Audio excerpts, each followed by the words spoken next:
Now we're going to talk about a thermodynamic quantity called enthalpy. Enthalpy, which is uh, typically represented by a capital H, and if we're talking about the change in enthalpy, we use delta H, is defined mathematically as the change in energy plus the change in pressure times the change in volume. Okay, and that's kind of a cumbersome equation that we're not really going to use very much because we're going to simplify this and say that typically in the systems we're going to be dealing with in this chemistry course, delta H, or the change in enthalpy, is usually going to describe the heat Q of a reaction.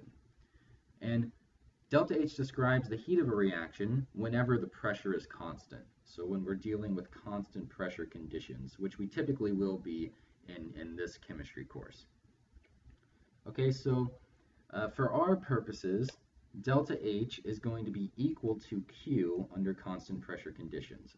So why is this useful? Okay, well, remember, when we're dealing with systems and surroundings, we often want to know how work and heat are flowing from the system to the surroundings or from the surroundings to the system. So if we know something about delta H of a reaction, something about the enthalpy change of a reaction, we can figure out how heat is flowing from the reaction to the surroundings or from the surroundings to the reaction. So that's going to be the main purpose of dealing with delta H. All right, so we have some terms here that if delta H is positive, if it's greater than zero, right, greater than zero, we call that an endothermic reaction. Endo meaning heat goes into the reaction. So delta H greater than zero is endothermic. Delta H less than zero is exothermic, exo meaning that heat leaves the reaction. All right, that's kind of just vocabulary stuff. So now let's look at maybe kind of intuitively what is delta H. And to do this, I'm going to use an example reaction, and that is the formation of water from hydrogen gas and oxygen gas to make H2O, okay? So we need 2 moles of hydrogen, 1 mole of oxygen, and we get 2 moles of water. This is the balanced reaction down here.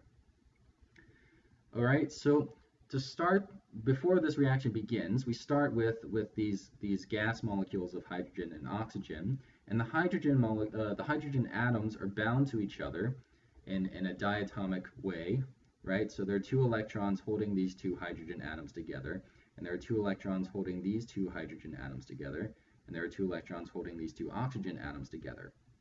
But you can see in our final product, in our final water molecules, that the hydrogens are not attached to each other, and the oxygens are not attached to each other, which means that these bonds between the hydrogens and this bond between the oxygens have to go away. We have to break those bonds, okay? And to break those bonds, we have to put in a certain amount of energy. So I'm going to say we're going to break this bond, we're going to break this bond, and we're going to break this bond, right? Because those bonds do not show up in our final products. There's no bond between 2 oxygens here, and there's no bonds between 2 hydrogens. In order to break those bonds, we have to put in a certain amount of energy, usually in the form of heat. So this is going to be our inputted heat. And then we also see that we're forming new bonds that we didn't have before. In our final product, we have this bond between oxygen and hydrogen, and this bond between oxygen and hydrogen, and then again repeated in the second water molecule, that is not in our reactants. There's no oxygen-hydrogen bond in our reactants. So this is a new bond that's forming.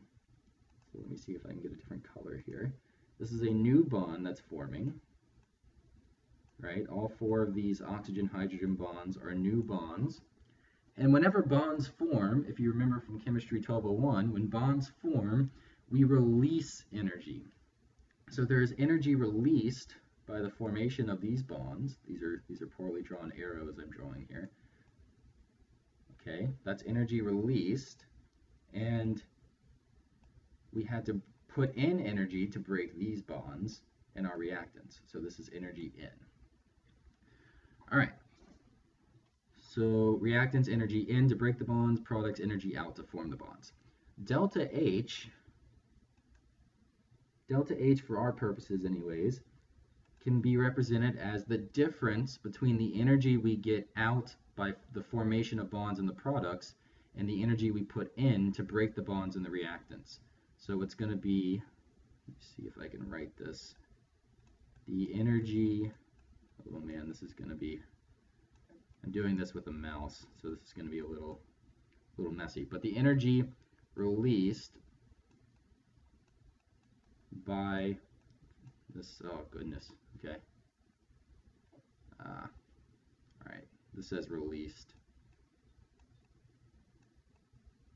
The energy released by the formation of bonds in the products minus the energy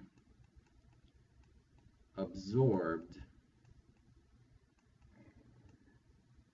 by breaking the bonds in the reactant. So this says energy absorbed. There we go. Okay. So delta H is this difference. It's the difference between the energy we get out in the products and the energy we put in to break the bonds in the reactants. All right, so why is this important?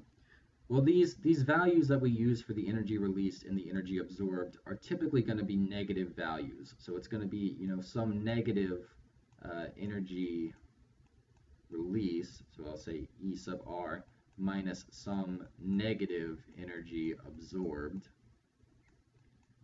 right? So if we simplify that, we could say that is the energy absorbed minus the energy released, okay? And if that is if we, I should say, absolute value on these numbers, right? So we could think of this as being the magnitude of the energy absorbed minus the magnitude of the energy released.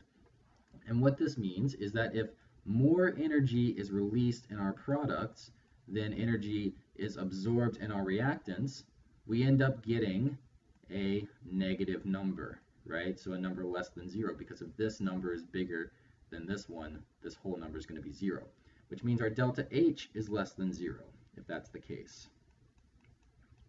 Right, so I'll say that again. If more energy is released in our products than is absorbed by our reactants, our delta H will be less than 0.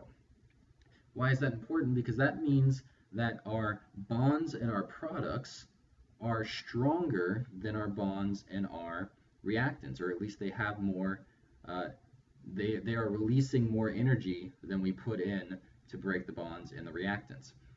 That's a good thing from a reactant standpoint, because it means you're ending up with something that is more stable than what you started with. You're ending up with something that has stronger bonds that are harder to break than what you started with. So if we think about simple probabilities here, it's much more likely that a weak bond, like something between two hydrogens, will break than it is for something that's a stronger bond, like an oxygen-hydrogen bond, to break. And in fact, this reaction is an exothermic reaction. So the energy released by the formation of the bonds in the products is greater than the energy absorbed by breaking bonds in the reactants. And we're going to discuss this type of thinking, this bond enthalpy of the products and the reactants, much more later on when we talk about kinetics. But for now, you really just need to understand how to actually calculate delta H and how to interpret it in terms of endothermic reactions and exothermic reactions, and what that means for the heat of the reaction, that if delta H is less than 0, this is an exothermic reaction, so it is releasing heat to the surroundings.